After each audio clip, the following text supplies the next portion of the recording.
నమస్తే. నేను మీ ఏడుగురు ఎందరో మహానుభావులు యూట్యూబ్ ఛానల్ స్వాగతం, సుస్వాగతం. రేపటి చర్చ ఈరోజు వచ్చేసి తారీఖు 17 గదా! 17 శనివారం గదా! ఈరోజు చర్చ 5 వీడియోలతో ముగించుకుంటున్నాను. రేపటి చర్చా వేదికలో పాలు పంచుకునే వాళ్ళు యువకులు తలకొండపల్లి మండల స్థాయిలో మన వీడియోలు అందరికి పంచండి. దయచేసి విజ్ఞప్తి చేస్తున్నా. అందరూ చెడ్డవాళ్ళు గారు. గెలిచిన వాళ్ళంతా మంచివాళ్ళు గాదు. ఇప్పుడు గెలిచిన వాళ్ళంతా మంచోళ్ళని కాదు. ఓడిపోయిన వాళ్ళంతా చెడ్డవాళ్ళని కాదు. ఇలా ఓడినవాడు రేపు గెలుస్తాడు. ఇలా గెలిచినవాడు రేపు ఓడిపోతాడు. చూస్తుండగానే 5 సంవత్సరాలు తిరిగిపోతుంటుంది. కావున చర్చించుకుందాం రండి. రేపటి చర్చలో అందరికీ నా వీడియో నేను అన్ని గ్రామాలకు పంపించలేనండి. నా యూట్యూబ్ ఛానల్‌లో పెడతాను. ఒకటి నేటి శుభోదయం అని ఒకటి ఉంది మనకు. అందులో పెడతాను. మా గ్రామంలో పెడతాను. మిగతా గ్రామాలకు నేను పెట్టలేను. కనుక చూసిన వాళ్ళు చూసినట్టుగా మీ మీ గ్రామాల్లోకి వీడియోలు పంచండి. షేర్ చేయండి. కింద వాక్యాలు పెడుతుంటుంది వాటిలో పెట్టండి. ఇప్పుడు నేను మీకు ఒక చర్చా వేదికను ఇస్తున్నాను. 2 లేదా 3 నిమిషాలు 5 నిమిషాల వరకు కీలకంగా అశ్లీల పదజాలం లేకుండా, అసభ్య పదజాలం లేకుండా రేపు స్పందించండి. గత బీఆర్ఎస్ ప్రభుత్వం ఎందుకు వద్దండి. మనం తలకొండపల్లి మండలం పైననే చర్చ చేపడదాం. తలకొండపల్లి మండలానికి గతంలో 10 సంవత్సరాలుగా మనకున్న ఎమ్మెల్యే గారు గౌరవనీయులు జయపాల్ యాదవ్ గారు మన మండలాన్ని పరిపాలన చేయడం జరిగింది. తలకొండపల్లికి చాలా గొప్ప విశిష్టత ఉందండి. అది మీకు చెప్పడం మర్చిపోయాను. మరొక వీడియో అంటే వద్దనుకున్న కొద్ది వీడియోలు వస్తున్నాయి. అందుకే రోజు 5 లేదా 10 వరకు వీడియోలు చేయక తప్పలేదు. ముందు తలకొండపల్లి మండలం గురించి మాట్లాడుకుందాం. ఇందులోనే మన తలకొండపల్లి మండలానికి ఉన్న విశిష్టత కల్లకుర్తిలో ఎవరికీ లేదు. కల్లకుర్తి నియోజకవర్గంలో తలకొండపల్లికి ఉన్న గొప్పతనం ఏ మండలానికి లేదు, ఎవరికి లేదు కూడా. ఎందుకంటే ఈ కల్లకుర్తి ప్రాంతాన్ని పరిపాలించింది సుమారుగా జయపాల్ యాదవ్ గారు ఎక్కువ పరిపాలించారు. తలకొండపల్లి మండలం నుంచి, ప్రస్తుతం ఉన్న చెల్లంపల్లి గ్రామం నుంచి. వారికి అదృష్టం అట్లా కలిగింది. వారు అనేక పదవులు అనుభవించారు.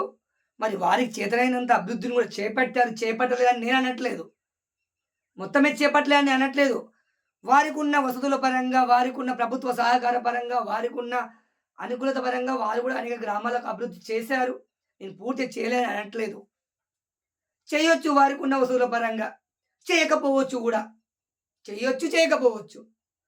అయితే రేపటి చర్చ ఏంటంటే తలకొండపల్లి మండలాన్ని కల్లకుర్తి నియోజకవర్గాన్ని పరిపాలించిన తలకొండపల్లి మండలం ఎంతవరకు అభివృద్ధి జరిగింది, ఏమేమి వసతులు సమకూర్చబడ్డాయి. ఎందుకంటే మన ప్రాంతాన్ని ఎమ్మెల్యే గారు 10 సంవత్సరాలు పరిపాలించారంటే తలకొండపల్లి ఎంతో వైభవంగా అభివృద్ధి చెందాలి. కానీ చెందలేదేమో అని నేను భావిస్తున్నా.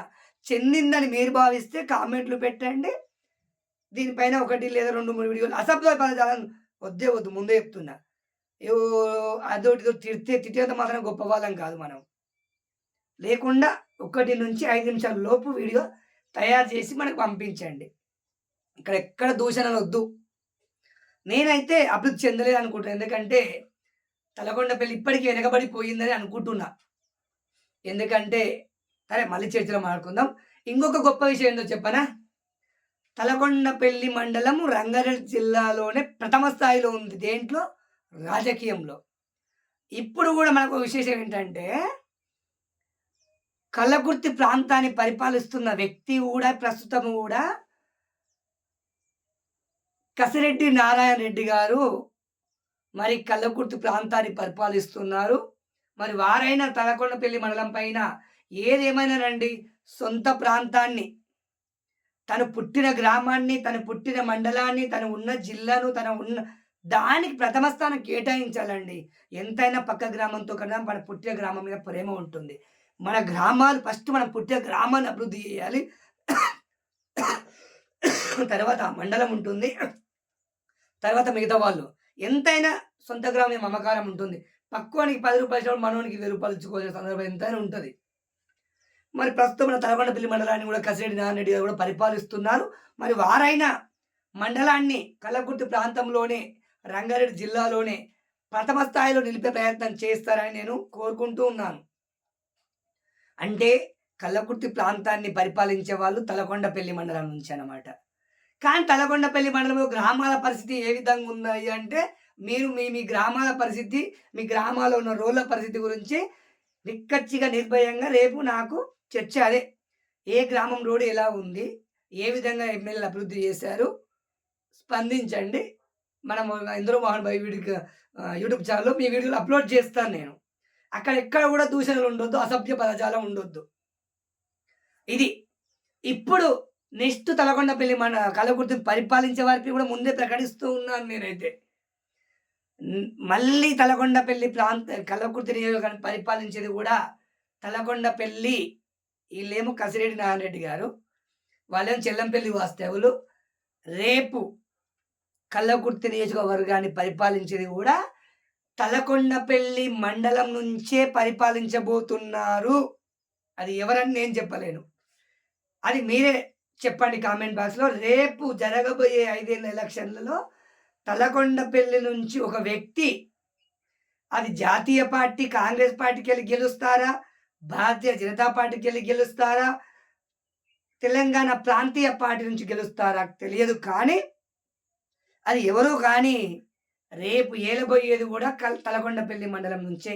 రేపటి చర్చా వేదిక తలకొండపల్లి మండలంలో మీ మీ గ్రామాలు ఏ విధంగా అభివృద్ధి చెందాయి? ఇగ అభివృద్ధి అంటే రోడ్లు ఏ విధంగా ఉన్నాయి? అయి మట్టి రోడ్లా? తాళ్ళు రోడ్లా? డాంబర్ రోడ్లా?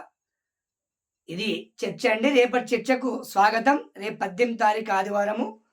నాతో పాలు పంచుకునే వాళ్ళు ఎవరన్నా ఆల్ పార్టీలకు అతీతంగా మాట్లాడే వాళ్ళుంటే నాకు కాంటాక్ట్ కావచ్చు. నేను మీకు సమయాన్ని ఇస్తాను. నా అమూల్యమైన సమయాన్ని వెచ్చిస్తాను. నా నెంబర్ వచ్చేసి 9948316620. జై శ్రీరామ్, జై హింద్, జై భారత్ మాత, జై జవాన్, జై కిసాన్. ఎందరో మహానుభావులందరికీ కృతజ్ఞతలు.